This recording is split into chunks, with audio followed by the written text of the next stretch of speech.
Ishita, your talk was both thought-provoking and highly informative.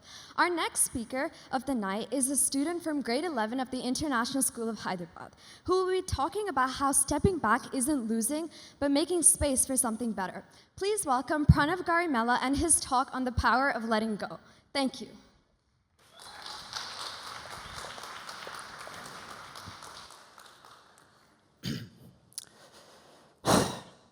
So, today I wanted to talk about fruits. You heard me right. I said fruits. But not just any fruit. The durian, to be precise. What's a durian, you might ask? Nope. It'll come. But when it does, that is a durian. A durian is a fruit that smells so bad, it's actually illegal in both Bangkok and Singapore to carry them in public transport and even some hotels. Now, with that out of the way, I want to talk about something that affects all of you. Yes, Advay, this talk's about you. For the record, Advay is somewhere there in the black shirt. Anyways, let me paint the picture. You're facing a problem, but there's a slight issue. You don't realize that it is a problem. And to make matters worse, this problem is something that holds you back. Now, if I'm being honest, I have no clue on what that problem is. But what I do know is how we can approach that problem. Today, my conversation is on the art of letting go. Now, some of you might be wondering, Pranav, what on earth does letting go mean? And also, what does that have anything to do with that fruit? We'll get there. It's called foreshadowing. My definition of letting go is freeing yourselves from what holds you down. Letting go means letting go is not the same as giving up. Letting go means moving forward with both clarity and purpose. Now, some of you might be asking, Pranav, what are you talking about? What do you mean? And what do you say? And how do you know what letting go is? Well, for the 5 of you that were wondering that, don't worry. Let me share a small story with you all. Ever since I could remember, I've always had this gut-wrenching fear in the bottom of my stomach when talking to someone new. Every time I was in a social setting, I'd always get nervous. And every time I was in front of an audience like this, I'd start to panic. But if I held on to that belief, I wouldn't be where I am today. I mean that literally, of course. I would not be on the stage giving this talk. But I am. I'm here today because I let go of my fear. I had to let go.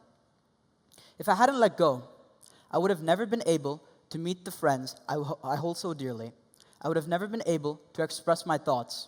And I would have never been able to experience some of the more niche joys in life. For example, you know that feeling you get when you've just given a TED Talk and the audience claps for you at the end? Well, I haven't either, but hopefully after this, I will. Now, if I was in that same situation 100 times over, my answer would always be the same. What situation, you might ask?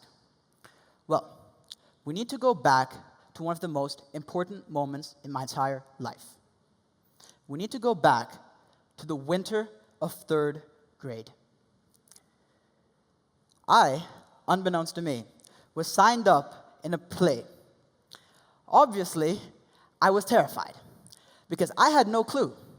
And to make matters worse, 7 days before I had to perform in the play, I was told that my character, Arthur Benjamin Carter, ABC for short, was the main character of the entire production. Me, Pranav, the person who could barely hold a conversation, would be the main character in my very first production. Obviously, I was terrified. So, I walked up to my mom, and I asked her, Mom, please let me quit. My mom looked at me, and she didn't say yes. But she didn't say no either. Instead, with 7 days remaining, she asked me one question. Why? I immediately responded saying, "Because I was scared, Mom." That's when I realized something. I had nothing to be scared of. The only scapegoat I had was that I believed I had stage fright. My mom immediately knew what I was doing.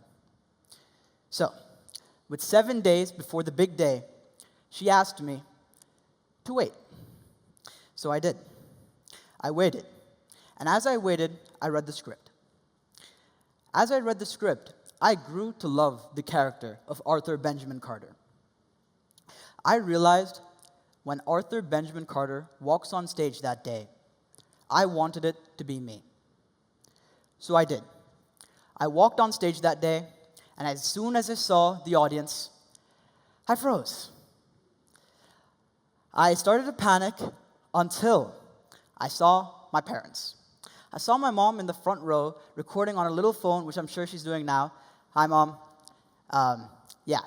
And as soon as I saw her, I realized the reason why I wanted to be Arthur Benjamin Carter.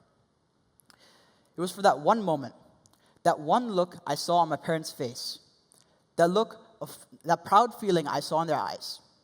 Immediately I knew that all the anxiousness I was feeling before was worth it. If I hadn't let go, I would have never been able to experience that moment, which I still hold to this day. Which brings me to my second point. I was curious. Was what I experienced a once-in-a-lifetime thing, or could it be replicated? So I did a little bit of research. And of course, by research, I mean watching one of my favorite movies, Interstellar. Really good movie, by the way. I highly recommend you check it out. At the beginning, it's a little boring. Anyways, on that long, boring flight, while watching Interstellar, I was introduced to something known as Murphy's Law.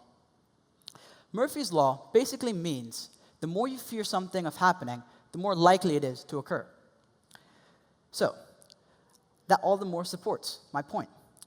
If you believe that something could happen, like on that day in 3rd grade in front of that crowd and audience, if I believed that I had stage fright, I wouldn't have done it. And I might have missed one of the most important moments of my entire life. Now, a couple days ago, my friend asked me a question. He asked me, "Pranav, where do you think is the richest place on earth?" I had no clue. I just guessed. I said, I don't know, some random gold mine. My friend told me I was wrong. The answer was a graveyard. I was obviously confused. I said, "A graveyard? How?" He explained. In a graveyard, there are so many people who are who did not accomplish what they wanted to do because they're too scared to. They could not accomplish, and they did not follow through because they were too scared to accomplish multi-trillion-dollar dreams. I thought about that, and I was kind of confused.